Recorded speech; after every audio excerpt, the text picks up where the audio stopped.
to say a few words. Congresswoman Lois Capps. Congresswoman, both of us are from California, and we've seen the incredible impact that immigrants have made in our great state of California.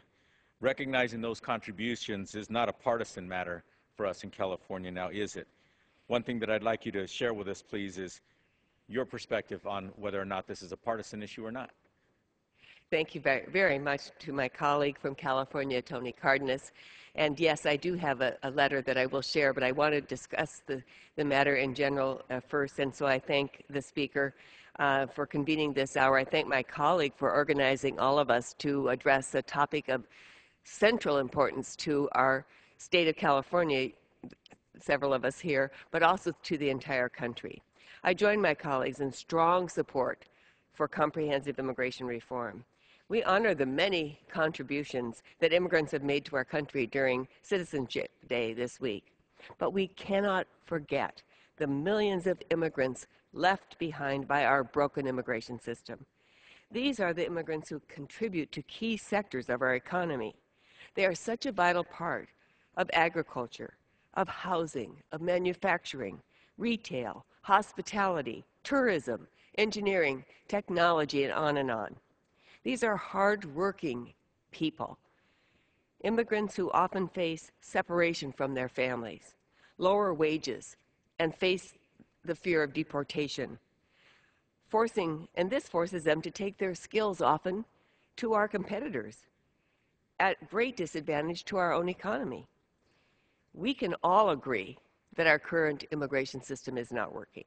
It's holding back our country and our economy, and now is the time to fix it. While I've been traveling in my congressional district, I've heard personally from business sectors of our economy on the Central Coast of California hurt on a daily basis by this broken immigration system. There are high-tech companies in Goleta, California, frustrated by seeing many of our brightest UC Santa Barbara graduates being sent back to their native country to work for competitive companies and countries because of a lack of high-skilled worker visas. I've met with growers in California's agriculture industry, so important in my local economy, critical to our national economy, who struggle to find a stable and a consistent workforce. This threatens the sustainability of our crops. I've met with workforce and labor organizations who want to ensure workers can earn fair wages and contribute to our economy and our communities. We must act now to establish a fair but tough pathway to citizenship to provide the security and stability our economy needs. And I refer again to the chart, which indicates so graphically the difference between a path to legalization only and the strong advantages of that pathway to citizenship. Comprehensive reform would boost California's economy alone by $7.3 billion. It would create nearly 77,000 new jobs in our state of California just next year. This should be one of our nation's top priorities.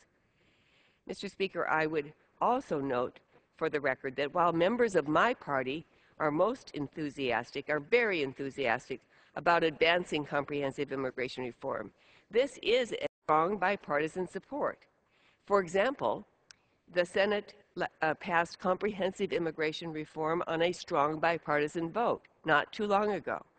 And just last week, a number of Republican members of the California State Legislature made their voices heard on this issue, and that's the letter to which you referred. They sent a letter to their federal counterparts urging us to take action in the House. These are Republican legislators from California on comprehensive immigration reform. I would like to ask unanimous consent to have this letter placed in the record. Without objection. This letter outlines components of comprehensive reform that most of us agree need to be included. That is, the opportunity for undocumented residents to earn their way to citizenship.